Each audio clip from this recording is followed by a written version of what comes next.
Hello everyone, good morning. সকাল সকাল হাতে এক কাপ চা নিয়ে দিনটাকে শুরু করলাম। এরপর দুপুরবেলা খাওয়া দাওয়া করে আজকে গেছিলাম একটু নীলদর্পণে, কারণ সোনার ব্যায়ামের কম্পিটিশান ছিল। সেখান থেকে বাড়ি এসে দেখি গ্রামের বাড়ি থেকে ভাই বোনদের আসার কথা ছিল, তো ওরা সবাই চলে এসছে। এদিকে মা আর জেঠুমনি বানাচ্ছে সন্ধ্যাবেলার জন্য ধনেপাতার চপ, জেঠুমনির হাতের স্পেশাল।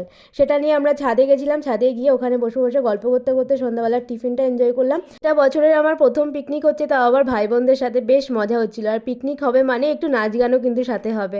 তো সবাই মিলে এখানে একটু নাচ করছিলাম, দিদি একটু বেশিই করছিল আর কি।